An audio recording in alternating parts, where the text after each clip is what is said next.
Welcome, good morning all DMLT students. तो haematology के अंदर टुडे आज का लेक्चर आपका किसके ऊपर है? Today's lecture on blood banking. यानी आज के लेक्चर में आपकी क्या शुरू होगी? Blood banking and blood donation. तो ब्लड बैंकिंग के अंदर फर्स्ट जो चैप्टर होता है वो क्या होता है? ब्लड डोनेशन का होता है। यानी अपन डोनर का सिलेक्शन किस तरीके से करेंगे, एक अच्छा डोनर क्या है, कितने प्रकार के डोनर तो होते हैं, और एक अच्छे डोनर को सिलेक्ट करने के लिए अपन कौन सी चीजें उसके अंदर देखेंगे, वो ब्लड डोनेट करने की उसके अंदर एबिलिटीज है या नहीं है, वो कैपेबल है या नहीं है, वो सारी चीजें देखने के लिए कौन सी एग्जामिनेशन करेंगे, वो सारा क्या है आज के लेक्चर में देखेंगे। ब्लड बैंकिंग में सबसे पहले किस चैप्टर क्या आता है? ब्लड डोनेशन का, यानी डोनर का सिलेक्शन करना है। इससे पीछे वाले लेक्चर में आपने क्या पढ़ा था? एंटीकोगुलेंट्स। एंटीकोगुलेंट्स यानी वो सब जो क्या है ब्लड को क्लॉट नहीं होने देते, ठीक है, ब्लड को क्लॉटिंग से प्रिवेंट करते हैं, ठीक है, उसको क्या बोलते हैं अपन? एंटीकोगुलेंट्स बोलते हैं। और मोस्टली 5 प्रकार के एंटीकोगुलेंट्स थे, जिसके अंदर क्या थे? सोडियम साइट्रेट हो गया, सोडियम क्लोराइड हो गया, या फिर ऑक्जेलेट हो गया, EDTA हो गया यानी, और हिस्टेरिन हो गया। जिसके अंदर मोस्टली जो अपन लैब के अंदर काम में लेते हैं वो कौन सा था? EDTA था, यानी एथिलीन डाइएमीन टेट्राएसिटिक एसिड। जिसके अंदर भी 3 कंपाउंड थे अलग अलग, ट्राई लिथियम डाई लिथियम, वो अलग अलग, जिसके अंदर से क्या अपन ट्राई को ज्यादा काम में लेते हैं मोस्टली EDTA के अंदर, ठीक है। जिसके अंदर हिस्टेरिन क्या था? नेचुरल एंटीकोगुलेंट था। और सोडियम क्लोराइड जो था उसको अपन किसके लिए काम में लेते हैं? ग्लूकोज के लिए, यानी ग्लूकोज और यूरिया को एस्टिमेशन के लिए काम में लेते हैं एंजाइमेटिक मेथड से। फिर क्या है, आज का लेक्चर शुरू करते हैं।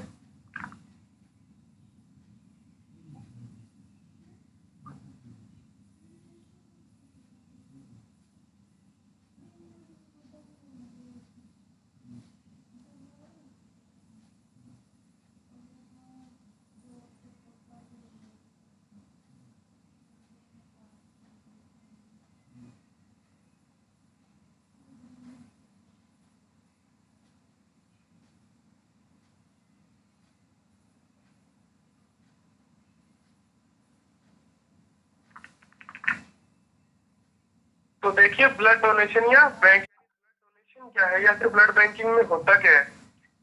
तो blood donation is a process in which a blood donor has a specific amount of blood give for the purpose of a storage in a blood bank. It's process before blood transfusion.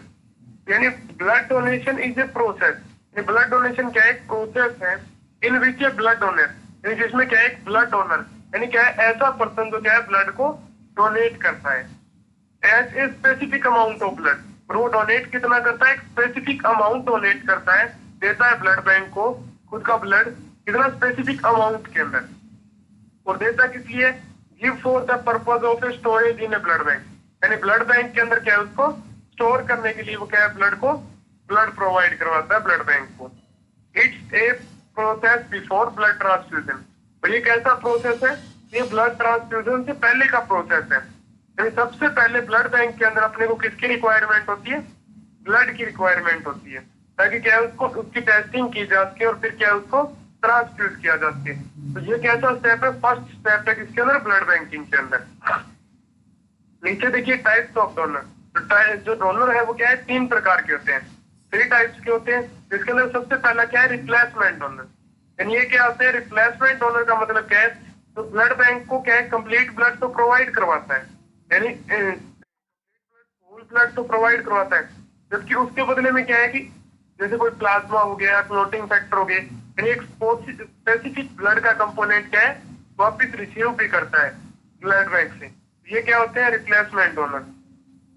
या फिर क्या replacement donor के अंदर दूसरी चीज क्या आती है कि जैसे कोई ब्लड ग्रुप मिल नहीं रहा ब्लड बैंक के अंदर, उस टाइम पे भी क्या रिप्लेसमेंट डोनर को काम में लिया जाता है। यानी अगर O पॉजिटिव ब्लड की जरूरत है और पेशेंट के टेंडर का ब्लड A पॉजिटिव है, वो A पॉजिटिव वाला ब्लड क्या है कि ब्लड बैंक को प्रोवाइड करवा देगा, और O पॉजिटिव वाला ब्लड उससे रिसीव करके क्या है पेशेंट को दे देगा।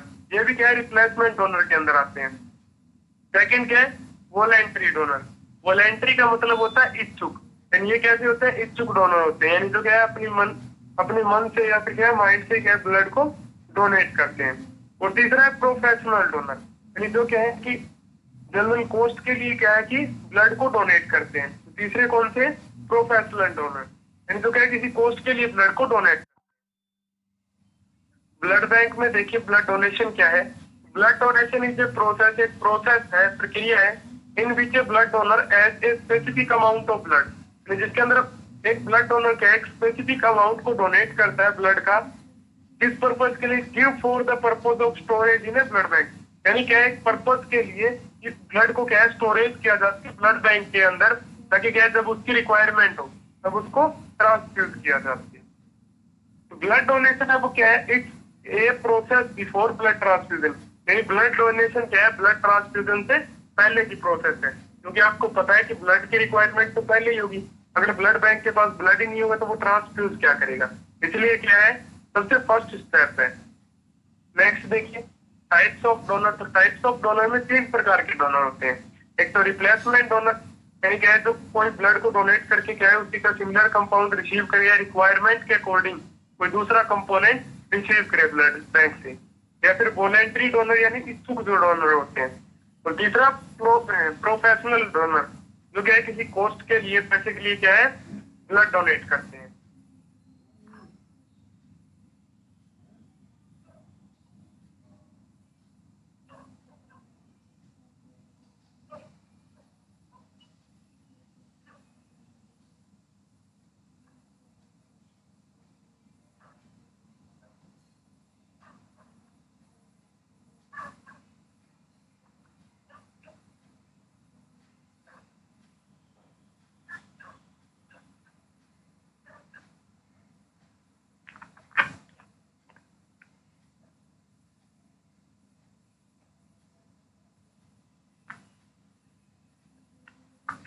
नेक्स्ट देखिए सिलेक्शन ऑफ डोनर में।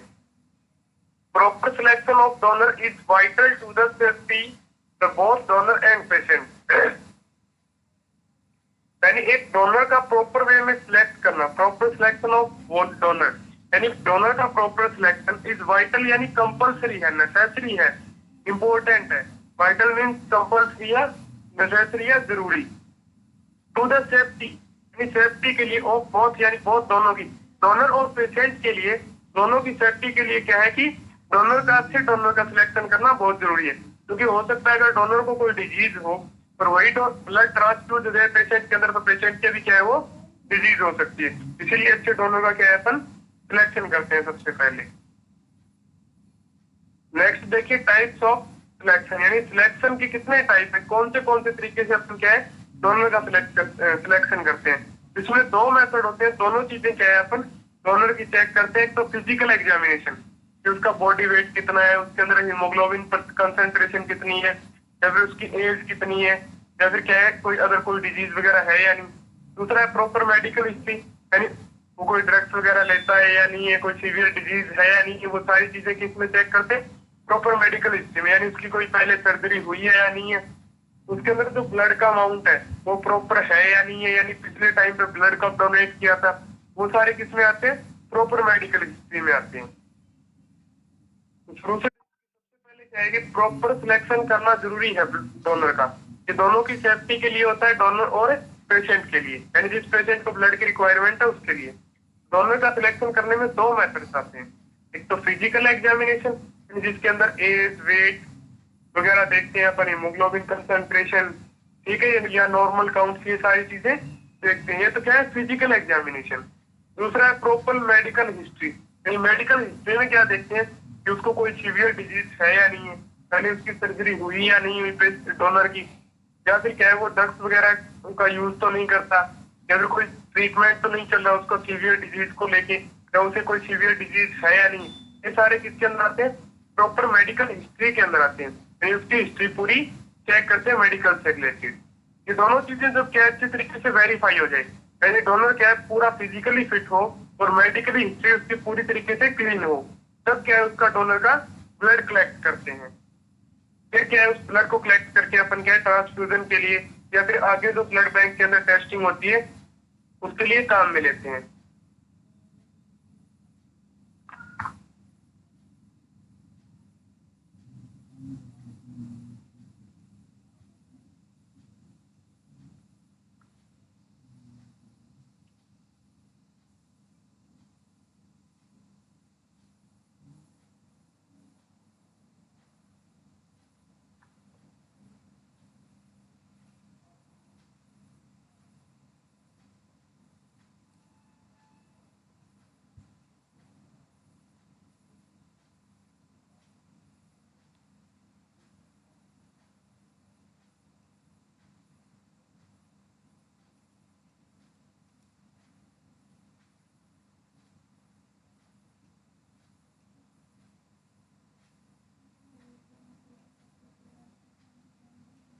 नेक्स्ट देखिए फिजिकल एग्जामिनेशन, यानी फिजिकल एग्जामिनेशन के अंदर अपन क्या देखते हैं ब्लड बैंक के अंदर डोनर का ब्लड रिसीव करने से पहले यानी लेने से पहले। तो सबसे पहले देखते हैं एज क्या है उसकी।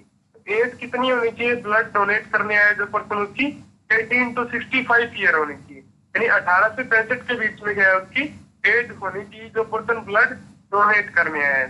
ए person over 66 year of age may be accepted as donor at the direction of blood bank physician, यानी a person over 66 year of age may be accepted, यानी जिस पर्सन की एज क्या है 66 है यानी 66 साल है, उसका ब्लड भी एक्सेप्ट किया जा सकता है किसके रूप में, डोनर के रूप में।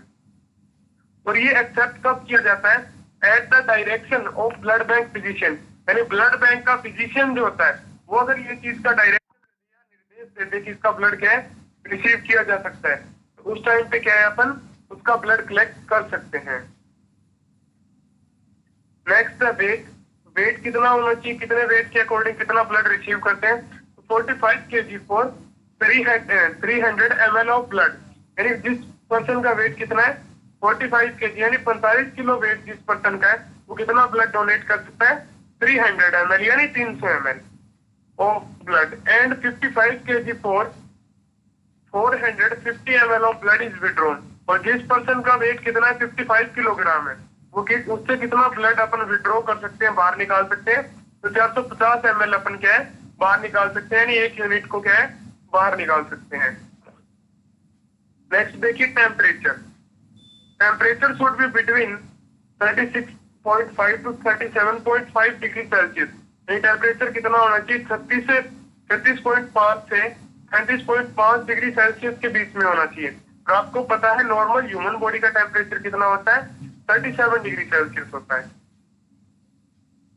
फिर क्या देखते हैं अपन, pulse rate, pulse rate should not show pathological irregularity and show between 60 to 100 पर मिनट, यानी पल्स रेट जो है pulse rate show not show pathological irregularity, pulse rate जो है वो पैथोलॉजिकली इरेगुलरिटी यानी एबनॉर्मलिटी कोई ना शो करे, और जो होने कितनी चाहिए should be between 600 to per minute, यानी 60 से 100 के बीच में क्या 1 मिनट के अंदर आनी चाहिए। ठीक है, नॉर्मल चीजें हैं। तो शुरू से देखिए फिजिकल एग्जामिनेशन के अंदर अपन क्या क्या देखते हैं।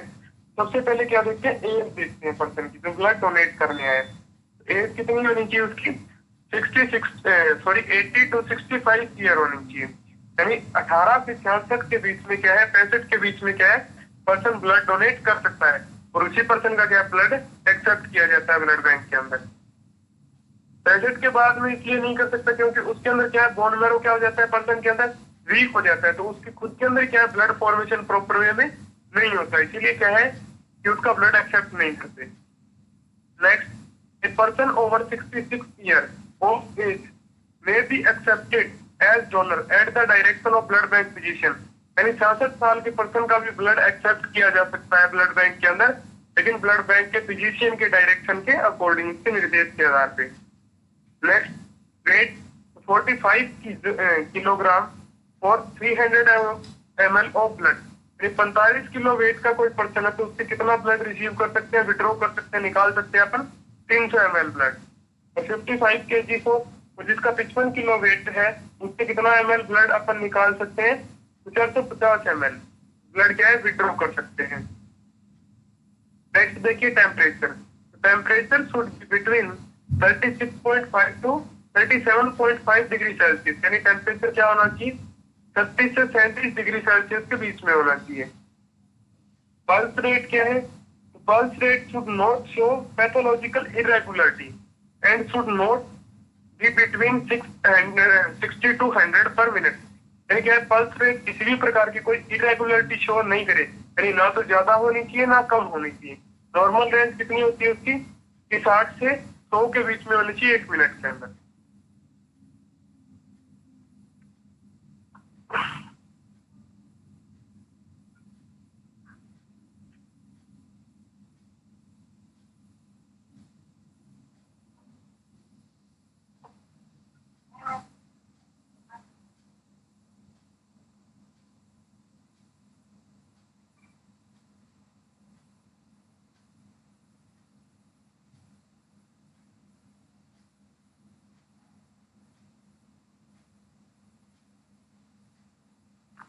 नेक्स्ट देखिए ब्लड प्रेशर।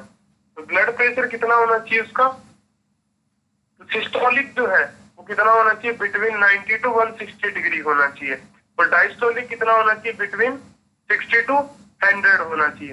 यानी बीपी जो अपन देखते हैं वो कितना देखते हैं, नॉर्मल रेंज कितनी होती है 82 यानी 80 से 120 या 120 के बीच में होती है। सिस्टोलिक यानी जो नॉर्मल रेंज होती है, सिस्टोलिक जो साउंड होता है वो कितना होना चाहिए, 90 से 160 के बीच में, तो भी ब्लड को रिसीव कर सकते हैं। और डायस्टोलिक कितना होना चाहिए, 60 से 100 के बीच में, यानी 80 या 120 के नजदीक होना चाहिए समथिंग, ताकि क्या है नॉर्मल कंडीशन हो। अगर हाई ब्लड प्रेशर या लो ब्लड प्रेशर दोनों कंडीशन के अंदर भी क्या है, डोनर से अपन ब्लड को विड्रॉ नहीं कर सकते, निकाल नहीं सकते। नेक्स्ट है हीमोग्लोबिन। तो हीमोग्लोबिन कितना होना चाहिए, मेल्स के अंदर कितना होना चाहिए, 13 से 17 ग्राम पर डेसीलीटर होना चाहिए, और फीमेल्स के अंदर 12 से 16 ग्राम पर डेसीलीटर होना चाहिए। ये अगर नॉर्मल रेंज के अंदर क्या है, हीमोग्लोबिन प्रेजेंट है, तो अपन क्या है डोनर से ब्लड रिसीव करेंगे, वरना ब्लड को विड्रॉ नहीं करते हैं। फिजिकल एग्जामिनेशन के अंदर अपन क्या क्या देखते हैं, फिजिकल एग्जामिनेशन में सबसे पहले एज देखते हैं, फिर पेशेंट का वेट देखते हैं, फिर क्या देखते हैं उसका पल्स रेट देखते हैं, पल्स रेट देखने के बाद ब्लड प्रेशर देखते हैं और हीमोग्लोबिन देखते हैं। ये सारी चीजें किसमें आती है, फिजिकल एग्जामिनेशन में। ब्लड डोनेशन से पहले ये सारी चीजें क्या है अपन फिजिकल एग्जामिनेशन के अंदर कवर करते हैं, ताकि क्या है डोनर को कोई भी किसी भी प्रकार की प्रॉब्लम ना हो डोनेशन के बाद।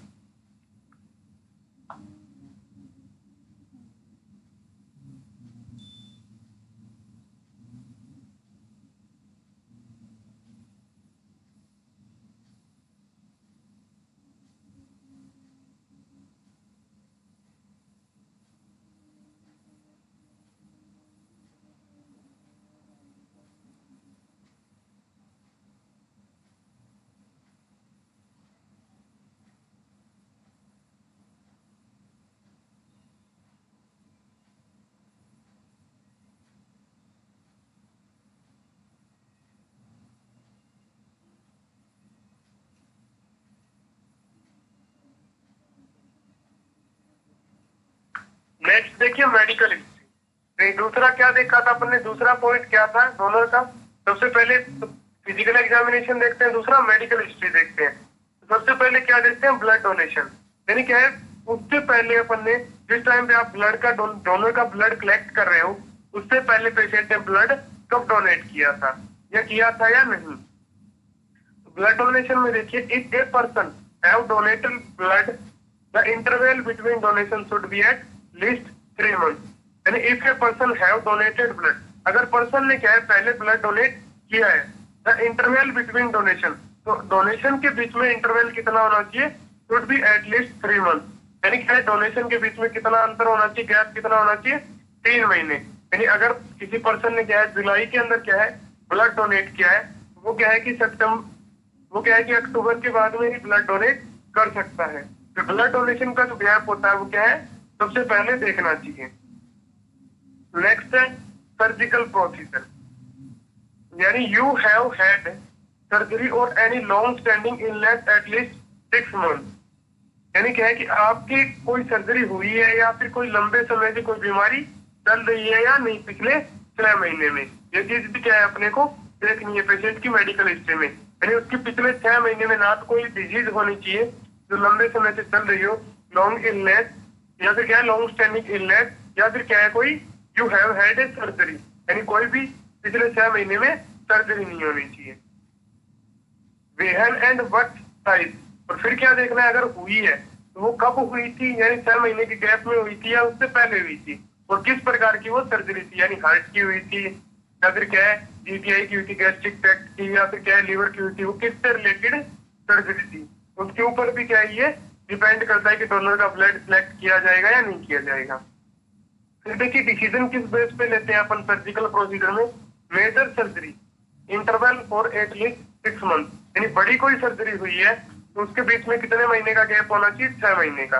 और minor surgery qualifying only filling is complete. यानी माइनर सर्जरी के अंदर अपन देखते हैं कि जो उसके लीजन्स है यानी क्वालिफाइंग है वो क्या है अच्छे तरीके से फिल हो जानी चाहिए, भर जानी चाहिए।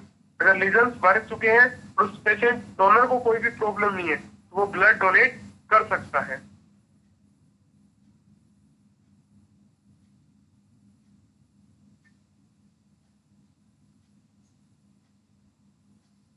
एक बार शुरू से देखिए मेडिकल हिस्ट्री के अंदर ब्लड डोनेशन के अंदर अपन क्या देखते हैं।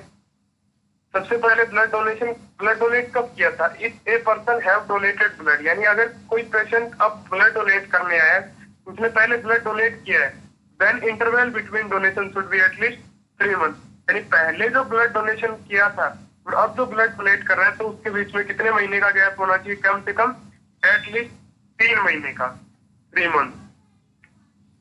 फिर surgical procedure, have you had surgery, यानी क्या है आपकी सर्जरी हुई है, और एनी लॉन्ग स्टैंडिंग इलनेस, या फिर आपको कोई बीमारी है लंबे समय से, एटलीस्ट 6 मंथ, यानी पिछले 6 महीने में ये चीज हुई है या नहीं हुई। वेयर एंड व्हाट टाइप, यानी किस प्रकार की आपके अंदर सर्जरी हुई थी या फिर किस प्रकार की बीमारी हुई है और किस टाइप की वो है और कब हुई थी, ये सारी चीजें आपको नोट करनी पड़ती है मेडिकल हिस्ट्री में। फिर डिसीजन किस बेस पे लेते हैं अपन सर्जरी का?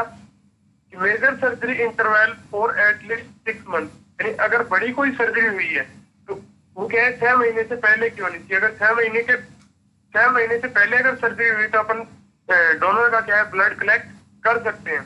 अगर 6 महीने के अंदर है तो अपन डोनर का ब्लड कलेक्ट नहीं करेंगे, विड्रॉ नहीं करेंगे उसका ब्लड। नेक्स्ट है माइनर सर्जरी।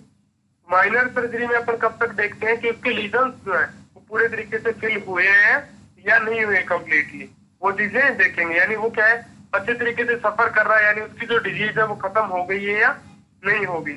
अगर वो खत्म हो गई तो अपन क्या है पेशेंट का ब्लड डोनेशन जो है वो रिसीव।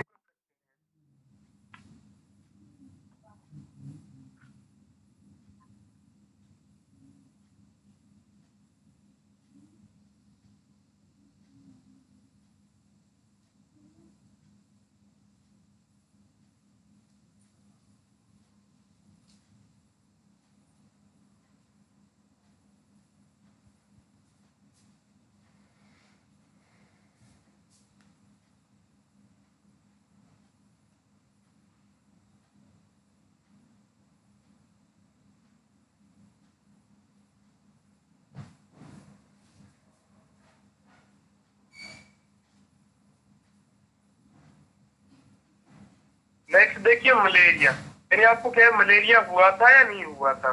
यानी जो ब्लड डोनेट करने आए उस पर्सन को मलेरिया डिजीज हुई थी या नहीं हुई और वो कब हुई थी, वो सारी चीजें अपन क्या है नोट करते हैं मेडिकल हिस्ट्री में। यानी यू हैव हैड मलेरिया, यानी आपको मलेरिया नाम की डिजीज कोई हुई थी या नहीं, फीवर आया था या नहीं आया था। Have you taken any medicine to prevent malaria, या फिर आप कोई मेडिसिन ले रहे हो या नहीं ले रहे, यानी ट्रीटमेंट ले रहे हो या नहीं ले रहे मलेरिया के प्रिवेंशन का। डिसीजन किस बेस पे लेते हैं अपन डोनर का? Donor who have had malaria, यानी अगर डोनर के क्या है पेशेंट के मलेरिया नाम की डिजीज है या फिर हुई है, और टेकन एंटी मलेरियल ट्रीटमेंट, और वो क्या है मलेरिया को खत्म करने का यानी एंटी मलेरियल ट्रीटमेंट ले रहा है, should be rejected for 3 year, फिर क्या है उसको 3 महीने के लिए 3 साल के लिए क्या है डोनर को रिजेक्ट कर देते हैं। After stopped the treatment provided, यानी ट्रीटमेंट खत्म होने के बाद उसको क्या है 3 साल के लिए रिजेक्ट कर देते हैं डोनर को, यानी 3 साल तक उसका ब्लड बैंक के अंदर ब्लड रिसीव नहीं करेंगे डोनेशन के लिए। नेक्स्ट देखिए blood transfusion. Have you even received blood in last 6 month, क्या आपने क्या है पिछले 6 महीने में कोई ब्लड रिसीव किया है, लिया है या नहीं लिया। डिसीजन किस बेस पे लोगे? रिजेक्ट अनटू 6 मंथ, यानी क्या है रिजेक्ट अप टू 6 मंथ, यानी 6 महीने के लिए उसको रिजेक्ट कर दोगे अगर किसी सर्जरी के कारण या एक्सीडेंटल कंडीशन के कारण डोनर ने जो ब्लड डोनेट करना चाहता है उसने पिछले 6 महीने में ब्लड को रिसीव किया है बाहर से, तो उसका 6 महीने तक अपन क्या है उसका ब्लड वापस रिसीव नहीं कर सकते ब्लड बैंक में। शुरू से देखिए कि मलेरिया की भी मेडिकल हिस्ट्री चेक करते हैं कि आपको मलेरिया की डिजीज है या नहीं है, उससे रिलेटेड कोई ट्रीटमेंट ले रहे हो या नहीं ले रहे। अगर डोनर की या मलेरिया डिजीज है या हुई थी और वो क्या है एंटी मलेरियल ट्रीटमेंट ले रहा है, उसको क्या है अपन 3 साल तक उसका डोनेशन नहीं करवा सकते, यानी उसका ब्लड विड्रॉ नहीं कर सकते ब्लड बैंक के अंदर। और ब्लड ट्रांसफ्यूजन हिस्ट्री भी चेक करते हैं, यानी जो ब्लड डोनेट करने आए उस पर्सन ने पिछले 6 महीने में कहीं से ब्लड रिसीव किया था या नहीं किया। अगर उसने खुद रिसीव किया है उसका ब्लड जो डोनेशन है यानी उसका डोनेटेड नहीं होगा ब्लड बैंक के अंदर, जिसका ब्लड रिसीव नहीं करेंगे ब्लड बैंक के अंदर।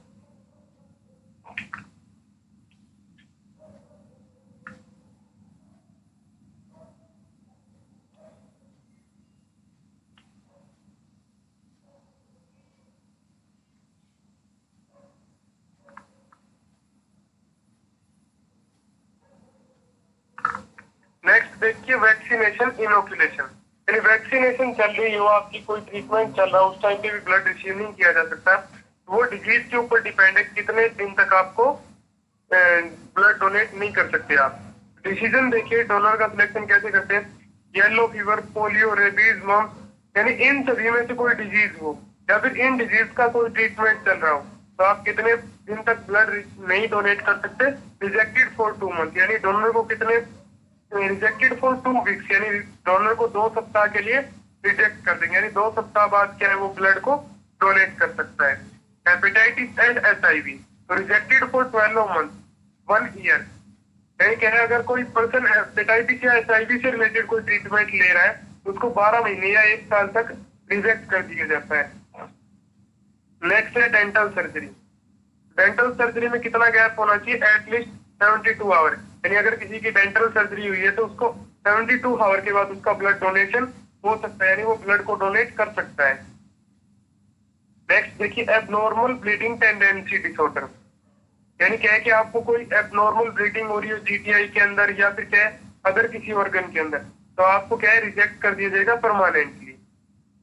या फिर क्या ब्लीडिंग टाइम जो है वो एबनॉर्मल है, यानी आपका ब्लड प्रॉपर वे में क्लॉट नहीं हो रहा, उस कंडीशन में भी आपको क्या है रिजेक्ट कर दिया जाएगा। यानी ऐसे डोनर का अपन ब्लड रिसीव नहीं कर सकते, ब्लड बैंक के अंदर ऐसे डोनर का ब्लड कलेक्ट नहीं कर सकते।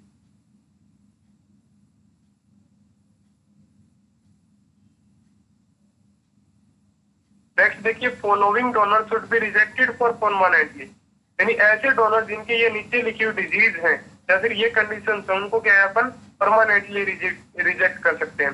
यानी डोनर विद एड्स, यानी ऐसा कोई डोनर हो जिसका क्या हो एड्स डिजीज हो, यानी एक्वायर्ड इम्यूनो डेफिशिएंसी सिंड्रोम हो, तो उसको परमानेंटली रिजेक्ट कर दिया जाता है। डोनर विद ड्रग, यानी कोई ऐसा डोनर जो ड्रग्स ले रहा हो, यानी कोकीन या फिर अगर कोई ड्रग्स का सेवन कर रहा है वो, तो उसको भी परमानेंटली क्या है रिजेक्ट कर दिया जाता है। और यह क्या है डोनर की कोई हेपेटाइटिस बी की क्या है प्रीवियस हिस्ट्री, यानी हेपेटाइटिस बी का क्या है उसको वायरल इन्फेक्शन हुआ हो, तो उस कंडीशन में भी क्या है हेपेटाइटिस बी डिजीज हुई हो, तो उस कंडीशन में क्या है दोनों को परमानेंटली नेग्लेक्ट कर दिया जाता है। नेक्स्ट देखिए कलेक्शन ऑफ ब्लड, तो blood collection most be aseptic method using a sterile equipment and a single vein puncture, यानी ब्लड कलेक्शन जो है वो एक एक्सेप्टिक मेथड है, यानी अच्छे तरीके से किया जाने वाला मेथड है प्रॉपर वे में, और इसके अंदर सारे इक्विपमेंट जो काम में लेते हैं वो स्ट्राइल होने चाहिए, बैक्टीरिया निर्जीवी कृत किए हुए होने चाहिए, यानी इसके ऊपर कोई भी बैक्टीरिया वायरस नहीं प्रेजेंट होना चाहिए, और एक ही वैन पंचर के अंदर अपने को ब्लड कलेक्ट करना है। वैन पंचर के अंदर इक्विपमेंट क्या क्या चाहिए अपने को ब्लड बैंकिंग के अंदर, ब्लड बैंक के अंदर तो एक तो ब्लड कंटेनर चाहिए, कलेक्शन बैग चाहिए यानी जिसके अंदर ब्लड कलेक्ट करेंगे, यानी टेक्नोमीटर चाहिए यानी जिससे क्या है अपन BP चेक करेंगे, ट्रायल कॉटन चाहिए जिससे क्या है अपन जिस जगह से अपन पंचर करेंगे वैन के अंदर वो क्या है डिसइंफेक्ट करेंगे, इमरजेंसी ड्रग चाहिए, और ऑक्सीजन सिलेंडर चाहिए मास्क के साथ, और रेगुलेटर चाहिए। ये सारी चीजें क्या है अपने को ब्लड कलेक्ट करते टाइम अपने पास होनी चाहिए ब्लड बैंक के अंदर, यानी blood container, blood collection bag, sphygmomanometer, sterile cotton, emergency drugs और oxygen cylinder. Next lecture and storage and preservation of blood, next जो आपका लेक्चर होगा वो किसके ऊपर होगा, फ्लेबोटोमी के ऊपर होगा, यानी वैन पंचर के ऊपर भी होगा, वैन पंचर पे ही होगा। सेम प्रोसीजर जो आपने क्लिनिकल पैथोलॉजी में पढ़ा था उसी तरीके का प्रोसीजर है ब्लड बैंकिंग के अंदर भी, लेकिन इसके अंदर क्या है ब्लड बैंकिंग में अपन ब्लड को कलेक्ट किसमें करते हैं, कलेक्शन बैग्स के अंदर करते हैं अलग अलग, और कलेक्शन बैग्स में अलग अलग प्रकार के क्या है एंटीकोगुलेंट होते हैं, यानी अलग अलग कंडीशंस के अकॉर्डिंग क्या है ब्लड को कलेक्ट करते हैं।